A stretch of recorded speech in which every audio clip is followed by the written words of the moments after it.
There we go. Okay, here we go.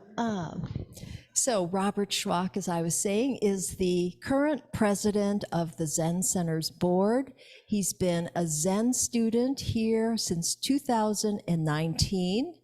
He is a lifelong resident of Milwaukee and currently a freelance writer and serves as a lecturer and advisor in the School of Journalism and Mass Communication at the University of Wisconsin-Madison. He began his career as a sports writer at several Wisconsin newspapers, including the Milwaukee Journal, went on to report on politics for the Capital Times in Madison before serving 10 years as a communications specialist and chief of legislative staff in the Wisconsin State Assembly and Senate. Then struck out on his own as a political communication consultant and eventually a writer and teacher after completing an MFA in writing and literature at Bennington College. He is one of the few people, perhaps the only person, to have led both Democratic and Republican legislative offices at the Wisconsin Capitol. He teaches courses in strategic communication, sports reporting, literary journalism, and creative nonfiction at the University of Wisconsin. So we're so happy Robert is giving a talk, and I know he's going to be teaching a future contemplative writing workshop. All right, Robert, here you are. I'm so glad you're giving the talk today. Thanks, everybody. Good to see you. As Roshi mentioned, I've been a writer of journalism and later in my life of fiction. And I taught writing for a long time at the University of Wisconsin. I'm mostly retired now. I'm an emeritus lecturer at the university. And I'm starting to turn my attention to new pursuits, including teaching here at the Zen Center. I teach the foundational meditation courses, and I'm hoping to teach some writing courses, contemplative writing, where I try to meld sort of contemplative meditative practice with the practice of writing. And as Roshi mentioned, I'm in the midst of designing a course on contemplative writing for the Zen Center, which would draw on the experience I have in the practice and teaching of both writing and Zen. And I'd also like to try leading occasional writing focused retreats here. And so as sort of a run up to that, a sneak preview of all that, this morning I'm going to talk about writing as a contemplative and spiritual practice that almost anyone can do. And in doing so, what I'm hoping is, what I think is that non-writers, even if writing is not your practice or not your thing, even non-writers will bring away some points to think about for practice in general and for our meditative practice and for our Zen practice. So I'm talking about writing because writing happens to be the creative medium that I've worked in all my life. But I hope a lot of what I say today could be applied to any artistic or creative practice, painting, music, hula, sports, athletic endeavors. So when I open this up at the end for discussion, I'd love particularly to hear from many of you who might practice art or expression in other forms. So I'd like to start this morning by proposing that writing is meditation. Writing itself is a form of meditation. Now, some of you, especially if you're like me and you have a skeptical mind, might be thinking, oh no, writing is meditation, not another one of these Age of Aquarius, Dharma talks where everything is practice and everything is Zen, we're all one, that's not where I'm headed. I'm actually not using a metaphor. This is not metaphoric language. Now, writing merely to communicate, writing a memo or a text message or a shopping list, that's not like meditation. But if we're talking about the serious practice of writing, if we're talking about creating art with words, if we're talking about trying not just to communicate, but to move someone, to move their heart instead of just inform their head, That sort of serious writing practice, to me, bears a very close, not superficial resemblance to the actual practice of meditation. How? Well, if you talk with writers, before long, you will hear them talk about, almost inevitably, you will hear them talk about the editor in their head, the inner editor. And if you've ever tried writing in a serious way, you know what I mean.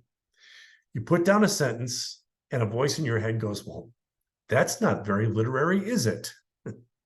Or you put down a sentence and the voice goes, wow, that's boring. Could that be any more boring? Or you're not a writer. That sounds really stupid. So you erase the sentence and you put down another sentence, and often the inner editor isn't any more satisfied with that sentence than the previous one. And this is sort of the same thing with all of artistic practice. My first husband, my late husband, was a very successful artist in the medium of oil paint. Once he was asked to give a public lecture on his creative process, and without thinking, he just sort of said yes. He was excited to do it. But as he sat down to write, he really couldn't think about what to say. And I remember him telling me out of frustration, my creative process, I mean, he's like, here's my creative process. I make a mark, I hate it, I wipe it out, I make another mark, I hate it. He goes, that's sort of my process. How am I supposed to talk about that? Now, of course, the editor in our heads isn't just about art either, isn't just about creative process. Don't we all have an editor in our heads about everything we see and experience and do all the time, right? And the editor in the head is often going, what did you do that dumb thing for? Or why are you letting that person push you around? Or this meeting is going on forever. Why don't I have a better job? Why can't I be on vacation? You know, wow, I need a drink. That inner editor is chattering all the time in all our heads about everything. And that's why we meditate. So we don't confuse that inner editor, that inner voice, with ourself, with our true, larger, boundless self. So as Zen practitioners, what do we do when that editing voice starts to drown out our real life? Okay, what our practice as people who practice Zen is we carve away some time on a regular basis to sit quietly and gently focus away from the inner editor to disarm that editor, gently move our focus somewhere else to something more substantive and real. That doesn't mean we wipe out the inner editor. That doesn't mean we wipe out the inner voice. We can still listen to that inner voice, and sometimes we should, just like I'll talk about this later. Writers should sometimes be listening to their inner editor.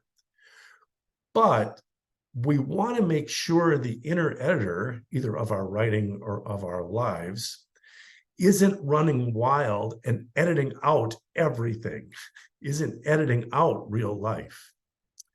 We want to make sure the editor isn't ourself, isn't who we are. So as Zen practitioners, what we do is we start by using the breath to sort of gently move our attention away from the critical inner voice. We move it from the critical inner voice to the breath instead.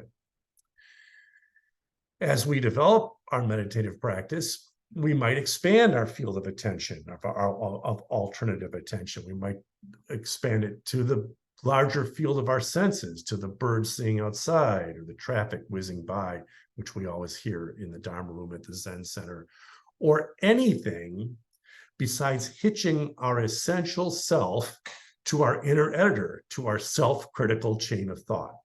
Okay. So writers seek to do the same thing, except that when the inner editor chimes in on a writer, right, and disrupts the act of writing, writers move their point of focus not to the breath, not to the sensory field, but they move it back to the act of writing. And writers do that over and over and over. And that's how it's like meditation.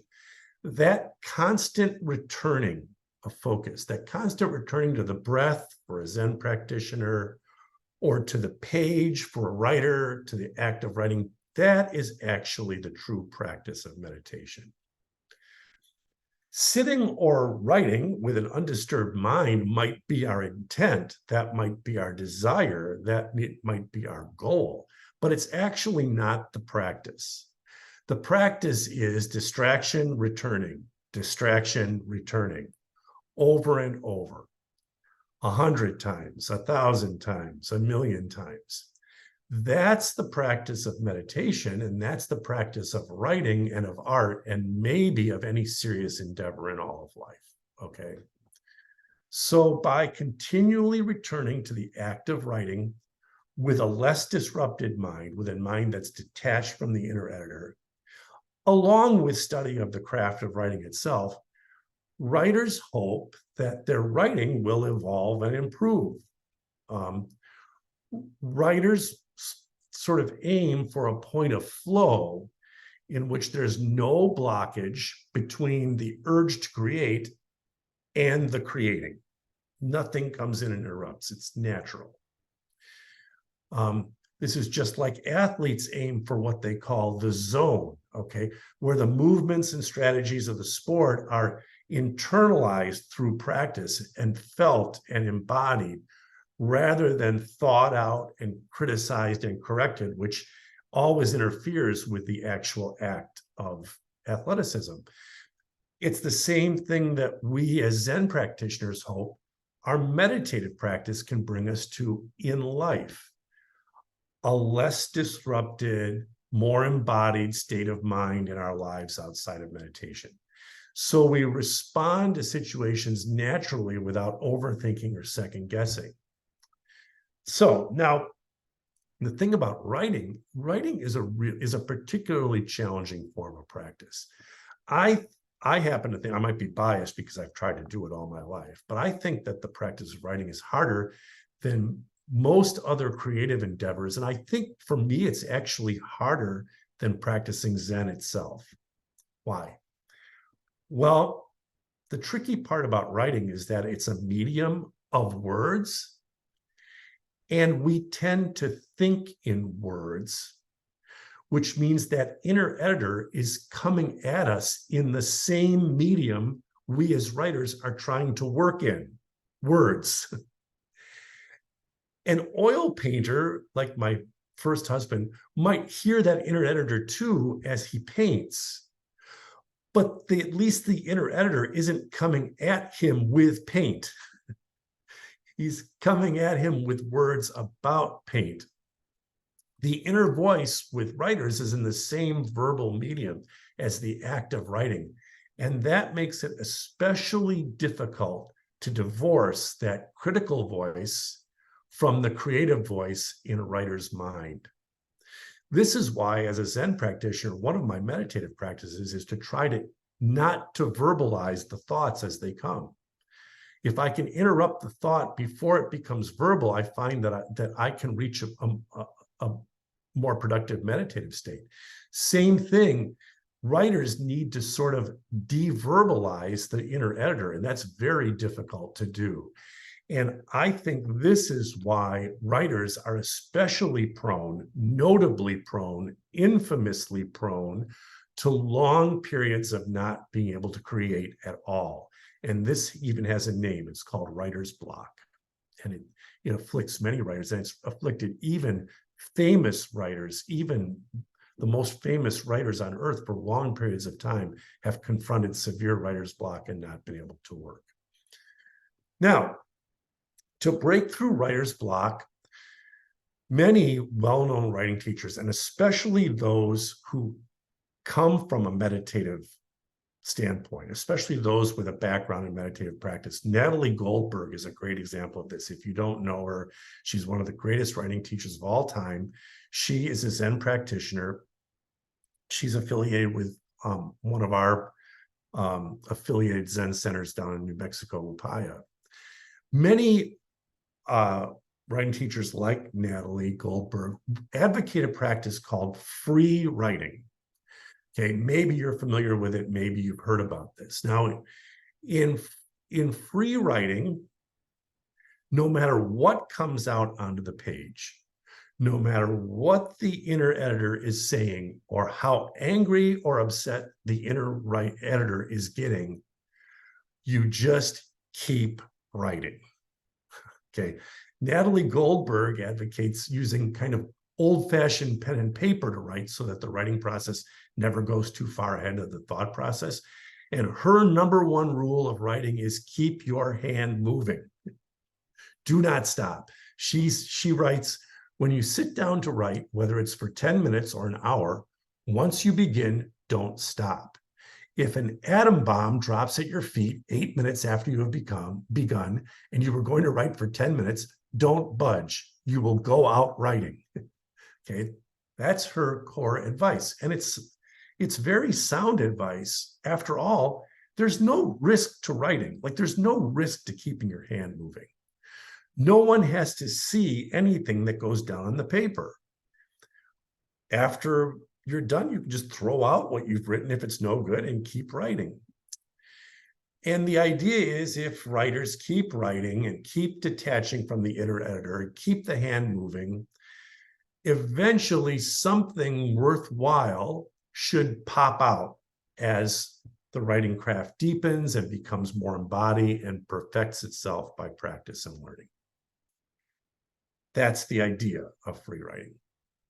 Now, Natalie Goldberg is one of the greatest writing teachers of all time, and her books really inspired me. They inspired me to write something more important than informative journalistic writing. She was a big factor in me wanting to do creative artistic style writing instead. And I'll forever be grateful for having read her work and having discovered her. And free writing is a great practice form that works for many people. I know it works for many of my writing friends. When I was in graduate school in creative writing and in workshops, we'd be going over a piece of writing by a classmate. And sometimes if that piece of writing was really good and really natural, the writer would say sometimes sort of sheepishly, yeah, I free wrote that. However, I'm here today to confess to you, free writing has never worked for me. At times when I've suffered writer's block, just like every other writer, just writing has done nothing for me to break it. In fact, free writing tends to make it worse for me. Here's an example of how not every piece of advice is correct for every writer, because every writer's writing illnesses are different. Okay. It's just like not every piece of meditation advice is correct for every meditator, because everybody's meditation practice is different.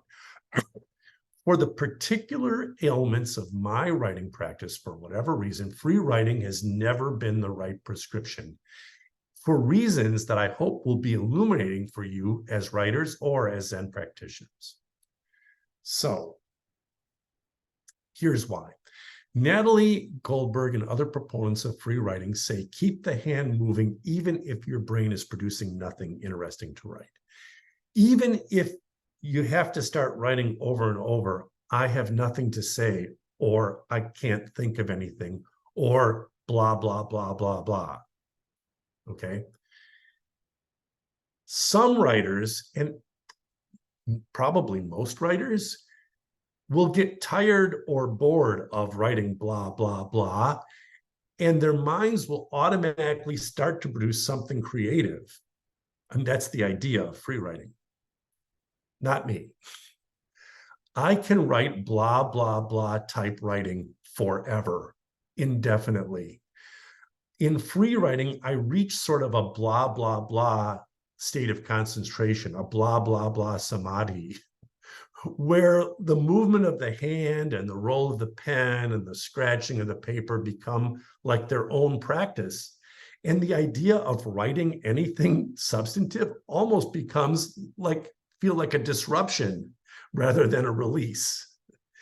So in trying to free write, I have covered countless notebook pages with blah, blah, blah, and I have nothing to say type writing. the writing of having nothing to write. One day, I remember my first husband discovered, he accidentally opened one of my notebooks, not realizing what it was, one of my writing notebooks. And he saw this blah, blah type writing. And he said to me, "This is what you do at the coffee shop? Really?" Well, I think part of the problem in my case was that I was already sort of deep into Zen practice by the time I aspired to write anything creative. By the time I decided to write anything artistic, by that time, my mind was already not very easily disturbed by repetition. I'd been to a lot of retreats, and my mind can actually be rather content with blah, blah, blah, and just the feeling of writing. So I eventually gave up on free writing, but I always thought there had to be something worthwhile in it, because so many people do it, and so it helps so many people. And after all, what are we practicing in Zen? Free living. It's the free writing version of living. When all is lost and when all is stuck, when the inner voice has us paralyzed, what's the Zen advice? Just live.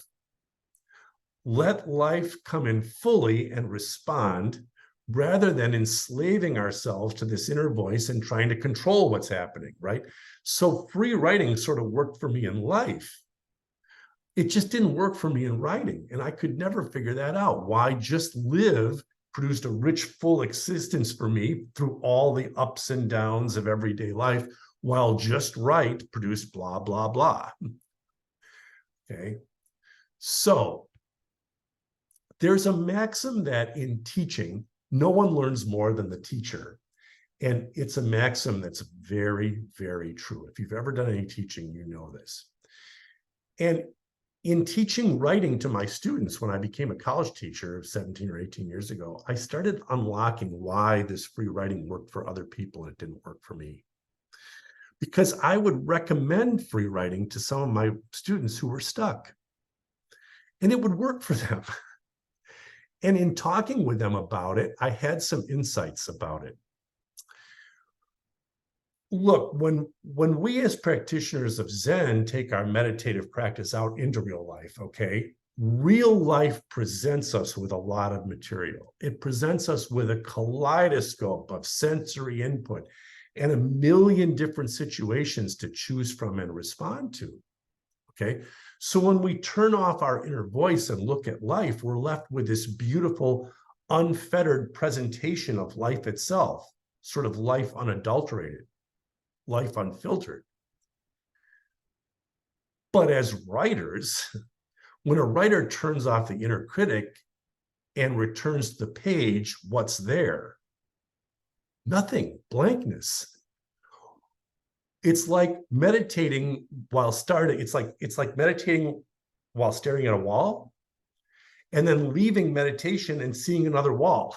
That's what writing is. That's what the practice of writing is like. There's either no situation there on the page to respond to, or there's just the last situation that we were stuck on when the inner critic chimed in and paralyzed us. So no wonder writers get writer's block, right? No wonder that happens.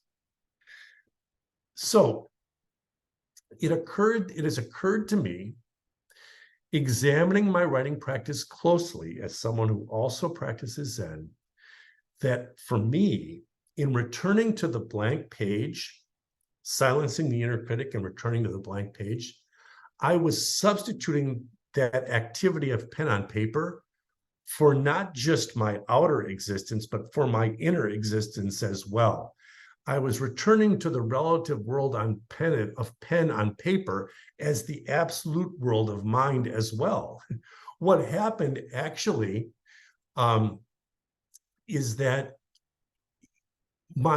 in free writing, my body and my mind were too integrated. Too much of it turns out that too much of anything is a problem, even integration. So many writers, as they put down blah, blah, blah, or I can't write anything, become distracted or bored, and their minds will begin to wander productively. For me, in writing, I can't just write. Doesn't work. I have to find a way to consciously allow my mind to wander. Then I can use the pen to describe what's going through my mind rather than focusing my mind on the pen. Okay. Now, the tricky part of purposely letting a writer's mind wander is the writer doesn't want to let it wander back to the editor. You want to keep the wandering mind away from the critic. The key I've found is to place oneself in a dream of creation rather than a dream of criticism, okay?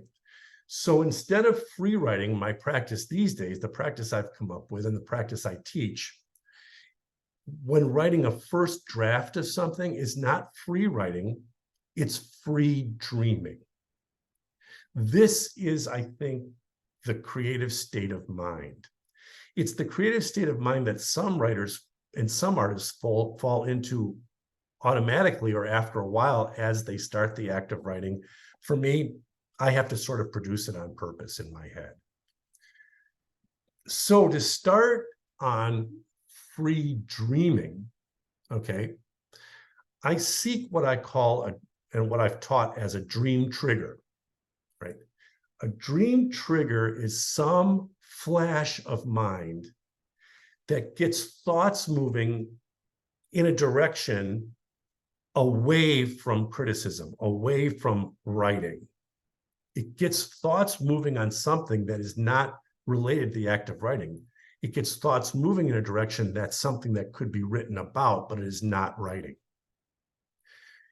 In other words, it's a trigger that gets the mind moving away from the small self of the critic, of the relative world, to the larger self of everything else there is to write about in the absolute world.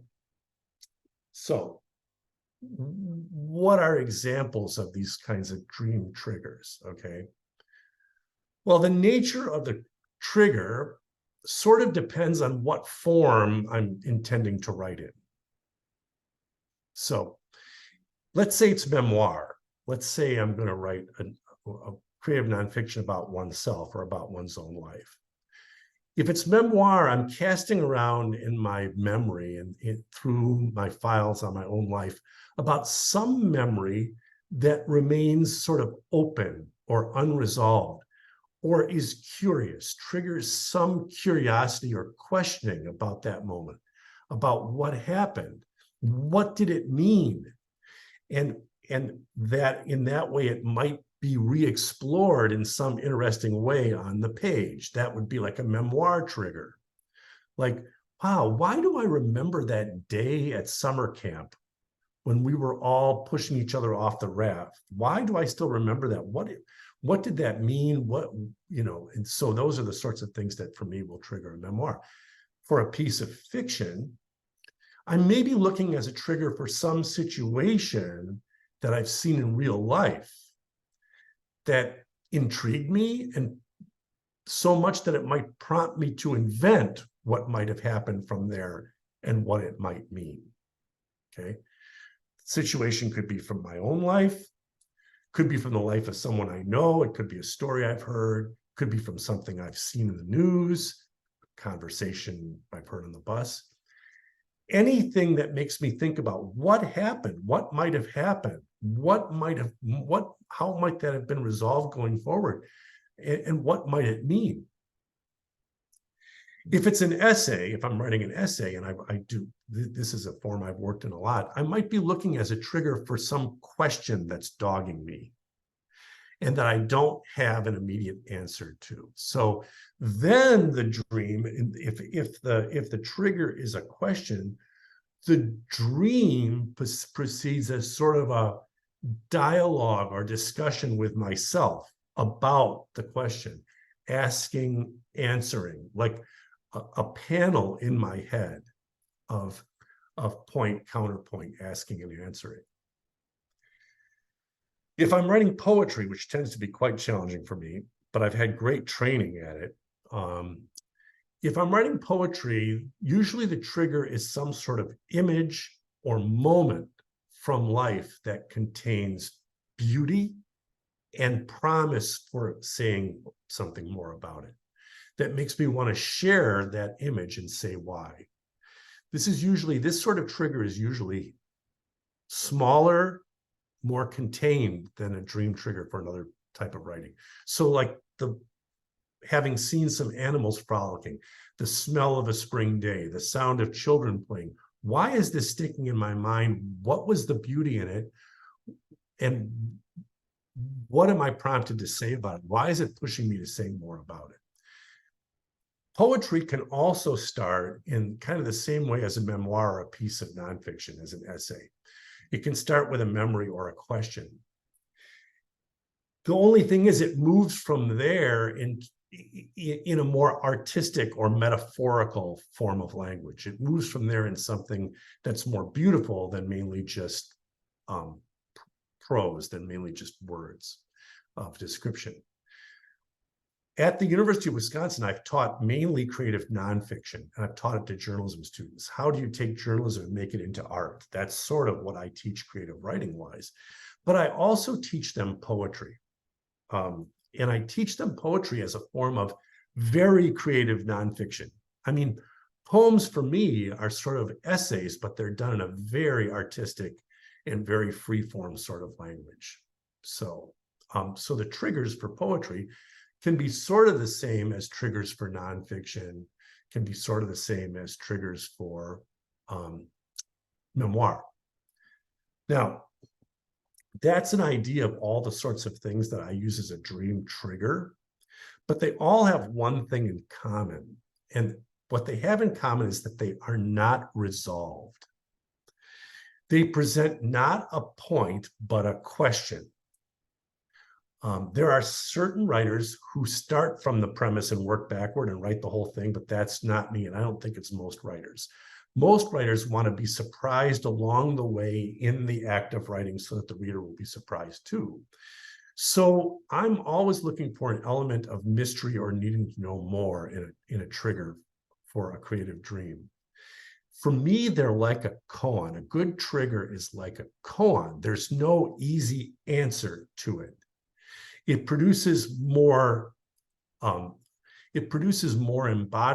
It produces more rumination, not necessarily toward an answer even. Maybe the writing will never take us to the answer. Maybe it'll only take us part of the way there. But it always goes towards some answer in some interesting way. So once I hit upon this trigger, my aim is to start exploring forward from there on paper and in a very raw, immediate way. That's where it's sort of related to free writing. What I like to aim to do and what I teach my students to do is to describe the dream in plain language. Don't try to write it. Just get it down on paper to remember it. I'm telling myself, this is not the piece I'm going to show to anyone. This is not the writing. I'm just taking notes on the dream. I'm just getting it down so I can remember it later and turn it into a piece of writing. That's the first draft. Now, thinking of it as making notes on the dream or just raw description of the dream and not writing, that keeps the inner editor at bay. I'm telling the inner editor, I'm not writing, I'm just taking notes.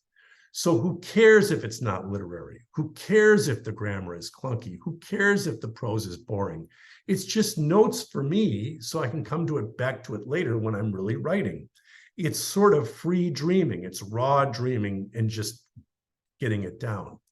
Now, the funny thing is that what comes out in this note-taking, it may not be finished, may not be perfect, but it's often pretty decent writing because the inner editor is shutting up about it. The inner editor isn't cruising in every 5 words to say what I did wrong. I'm expressing my real big self, living the essence of life, and not the small self of the editor commenting it and trying to control it. So in this way, it's all sort of a trick I'm playing on the inner editor. It's a trick I'm playing on myself. I'm telling myself, I'm not writing. But in fact, I am, because the pen is moving across the paper or the fingers are moving across the keyboard. Now, before too long in this dreaming and note-making, you get enough draft material to make some sort of whole, to come to some sort of point of rest. It can be the end of a section, end of a chapter, end of a scene, end of a stanza of verse, okay? There will come a point in free writing or in free dreaming and taking notes the way that I teach, there'll come a point where there's like a moment of rest. I've finished something. I've finished a scene, finished a section. Then it's time to let the inner editor back in. That's the time to let the editor look at it and comment. I find it's good to let that first draft, that first run of writing, sit for some time before letting the editor in the head look at it. At least a day, maybe sometimes longer. And that's so that the prose is sort of forgotten and the self is not so invested in it. So it feels like someone else wrote it. That's good. Because that way we don't take so much offense at what the editor is saying. We've let go of some ownership of what we've put down. So it's a process of dreaming, writing rather naturally in just raw description, then stepping back, taking some time and coming back in and editing. That's the writing process I teach. That's my own writing process. Looking at that sort of process can be applied to life, not just writing. There's our immediate response to the situations life presents us. And then there's our later evaluation of the response. So our meditative practice as Zen practitioners, hopefully it makes our immediate response to all the situations of life better, more natural, less polluted by self-concern, right? But that immediate response to life never becomes perfect, right? Even the most enlightened person on earth is still human, still makes mistakes. So everyone still needs that inner editor, that inner voice, to come look again after a little time has passed and see if what we've done or said needs some adjustment. Do we need to talk more to that family member about something? Do we need to take additional action to help someone or to make amends? So for me, this writing lesson also is a lesson in how, even as Zen practitioners, we still need our thinking mind. It's a lesson on how thoughts are not the enemy. They just have to be put into practice in a smart sort of way. We don't want to be living our life so freely, so thoughtlessly, so free of thought, that it just becomes a bunch of blah, blah, blah with no broader meaning or purpose, right? In Zen, we seek a point of freedom from the inner chatter, right? And a realization of the emptiness of the relative world we live in, right? But if we attach to that freedom, if we attach to that emptiness, that's a really bad Zen illness. And that was sort of my writing illness. That has been sort of my writing illness. In free writing, I became too attached to the freedom or emptiness of it, and I didn't want to go beyond it into productivity. I was happy with it. I was happy with the freedom of it and the emptiness of it. So it's an example of how literary practice has taught me so much about the practice of meditation, about the practice of life. And that's the point of art. The point of art is to illuminate life in a way that life itself can't. And that's what sets literature, which is artistic writing, apart from mere communicative writing. You know, sometimes just communicating about something doesn't cut it. Sometimes we have to reach beyond informing the mind to changing the heart. And that's where writing crosses into literature. That's where life crosses into art. So, like, suppose I come home from being away and my partner asks, "How was your day? What did you do?" Look, if nothing special happened, communication, words of communication work. I went to the grocery store and I bought some fruit and cheese. But if I had an epiphany at the grocery store as I reached for the fruit, that I was binge eating fruit and cheese to cover some existential hole in my life, okay, then just saying I went to the store and bought some peaches won't cut it. Just describing the scene won't cut it. We need some sort of artistic language to convey what actually happened. That's what writing is about. That's what art is about. And that's when we need it to become a practice and not just freedom. Writing informs the mind, but literature, art, informs the heart. So my wish for everyone is that our practice, be it art, be it writing, be it meditation, may it move the hearts of ourselves and the hearts of everyone we touch. That's really the ultimate goal.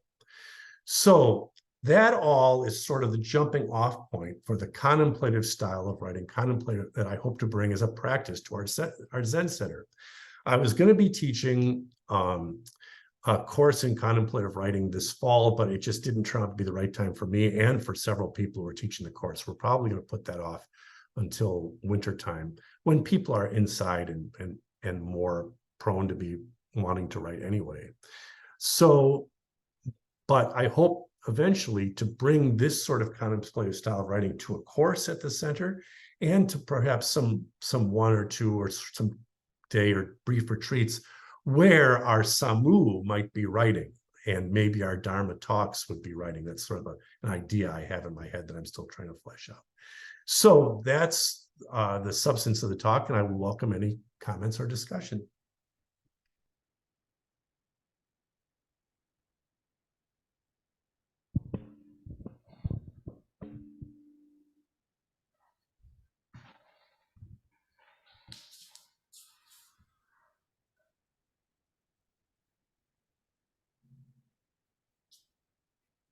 Morning, everyone.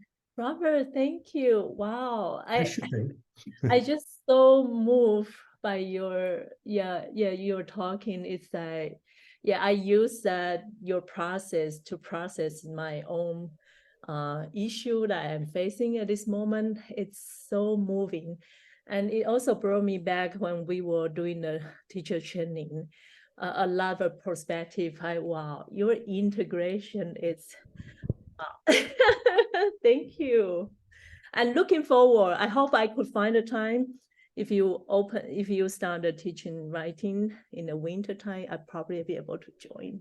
Thank you. Yeah, well, a number of people said that right now at the end of summer, that just couldn't do it. My former students and another friend of mine. And so I think we're going to move it to winter when people are looking for things to do inside. And it will probably not be lengthy. It will probably be 3 or 4 evening sessions of reading and discussion and teaching of writing, and then several sessions of sharing writing with each other if you want to, and discussing it from sort of the contemplative standpoint. That's what I have in mind.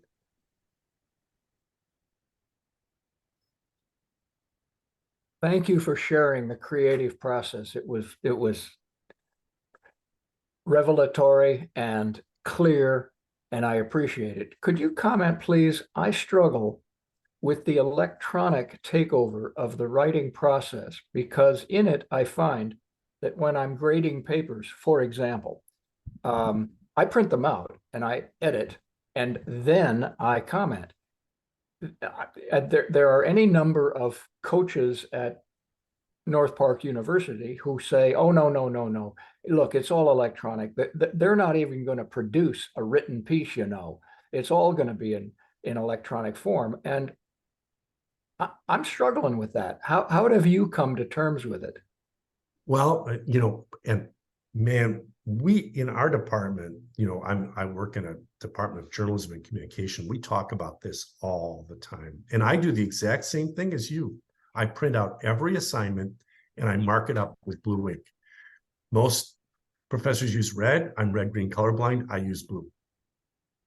And the students will sometimes turn in and say, boy, I hope this doesn't come back completely blue. But of course, they would learn more if it does. And I hand it back to them. Sometimes they're so paper resistant that I will upload PDFs to the course site of the hand, but I can't do it. And also when we're discussing a piece of writing in class, I have to have it printed out. And I print out a copy for everybody. And so many students have told me that in the end, they really appreciated that. There's just something about having it in front of them. It's easier to page through something than to scroll through something. And it's just easier to have that in front of them, this paragraph, that paragraph. So paper does have a place. And I think that I even sense my last couple of years, last 2 or 3 years, even among young people, there's a little bit of a rebellion against the screen. And they're starting to be a little bit fatigued. One of the advantages I have is I teach a course in the reading of creative nonfiction that's much bigger than my writing course. And so and that's historical. It starts with Thucydides as like the first creative nonfiction writer and goes all the way through Thoreau and, Lillian Ross from the New Yorker. And, it goes all the way to the present day Joan Didion. And that will often turn on a certain type of student who likes paper, who likes historical writing, and I get them in my writing workshop. But Natalie Goldberg, I mentioned, she really thinks that you have to write on paper, because if you're typing, it's too easy to erase, and your writing is too much in line with your thoughts. It's going the same speed. She likes the writing to be slower, and also writing in a notebook, when you're crossing out and rewriting, you automatically have a record of like, you have your previous versions of everything you've written, so you can go back and see that. Now, I have to say, I do it. I will draft first things in writing, but it's natural for me now to sit down at a keyboard and type and erase and type and erase. So it's something I have to kind of force myself to do. There's no answer to this stuff, but there's definitely still a place for paper. And I don't think it's going away. Just to wind up on this, I had a really fascinating, this was a few semesters ago, I had a fascinating discussion with my class. It ate a whole class that it wasn't supposed to. But we started talking about this. And one of the students said, if we'd only ever had electronic communication and paper was invented, we would think paper was this huge advance. And we all started laughing about all the advantages that this new invention, paper, has. Look, you can fold it up. You can keep it in your pocket. If you lose it, it doesn't cost you any money. It's really cheap. It's really accessible. Look how fast you can scroll through it, And so, I think that we might be, hopefully we're coming to a point of where the pendulum swings a little back toward analog communication. I think AI will push that a little bit too. We'll see. Robert, I love the talk. And it's interesting you use the term dreaming. The term that I use is improv, okay? Sort of a free flow of where the thought leads. And in particular, when I write poetry or when I write humor. And I always like to think that there are a lot of people who write jokes, and there's a lot of people who write poems, but not a lot of people who write funny poems. It's super humor. It's super hard to write. I mean, Kenneth Koch is the only one that comes to mind, right? Mending Sump. But the idea of allowing, particularly as someone who's engaging in meditative practice, the going into improv saying, here's a thought. Okay, let's run with that thought. I'm giving myself permission to go off the deep end from a thought process, because I'm gaining confidence that I'm able to bring it back when I need to. In my classes, I teach a unit on humor 1 week, and comedic technique in writing. It comes near the end of class when they're working on their major project, and we've covered the major forms, we've covered memoir, and I do like humor, science, and a few other, and I give them a choice of several different things that they could write an extra essay on. They never pick humor. They're scared to death of it. They're worried that if they share a piece of humor in class, no one will laugh. And I found that I think certain people dream in a natural, humorous way, and they are the humorists. And if that's not your natural way, it's just not going to work. I have had a couple students bring a humor piece to class, and it always kills. it always has people rolling in the aisles, but it's because that student recognizes they think in a comedic sort of way. Often it's satire. These are journalism students. They're going to satirize what's happening in the real world, and often it's very funny. But it's tough. Humor is so hard to do. One of the things, having done improv, Robert, is our inner critic gets bored. So rehearsing, free acting. right. So the first time we think of something, it's hysterical. And then as we continue to go through it, it's not funny anymore, to the point where I remember one night, the last rehearsal before an improv performance, we all looked at each other. We go, this is crap. This is horrible. But we had just been exposed to it for so long, playing with it, that when we got in front of the live audience, it was reborn. So that was a good reminder of that.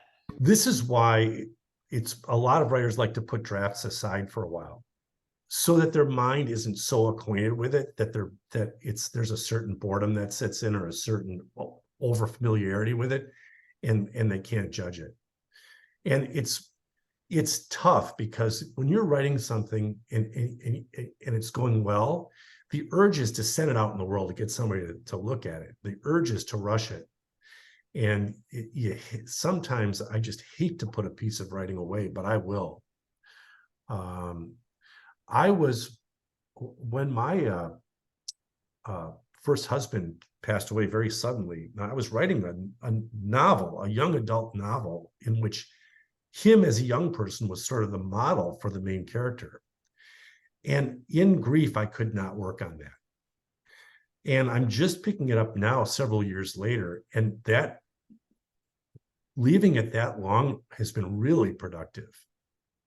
All of a sudden, what seems to need to be done to it is way more obvious than it was when I was writing it. And I think it's probably going to make its way out in the world now that I'm retired and I have time to do it. But there was an example of something being forced to be put in a drawer for a while and forgotten. So.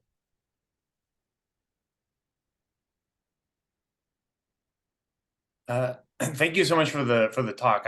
I wondering if you could say a bit more about your feelings as an educator in terms of like ChatGPT's influence on writing and on scholarship in general, and whether you think it'll be a net positive or a net negative in the long run.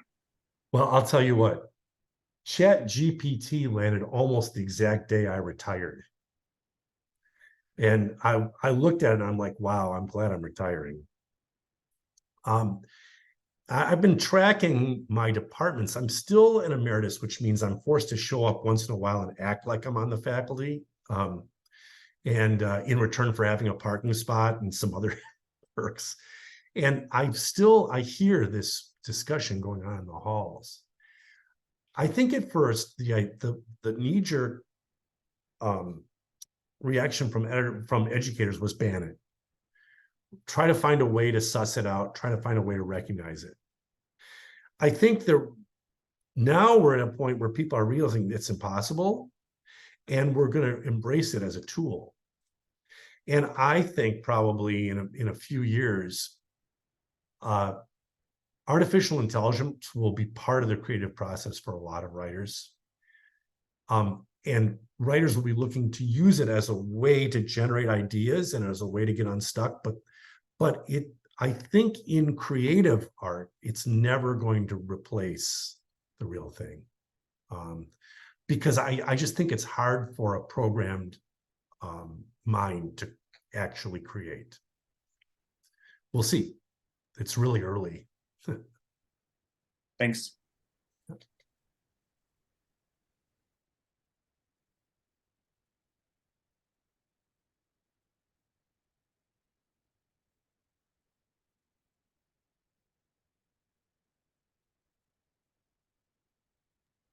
Well, Thanks, Robert, for a great morning.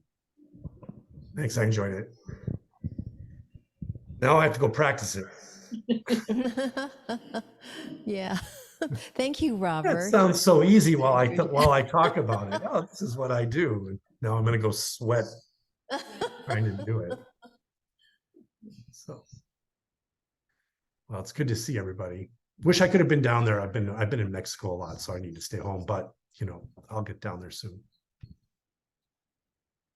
All right. Thank you, Robert. Thank you. Happy Labor Day, everyone. Happy Labor Day. Have a good weekend and rest.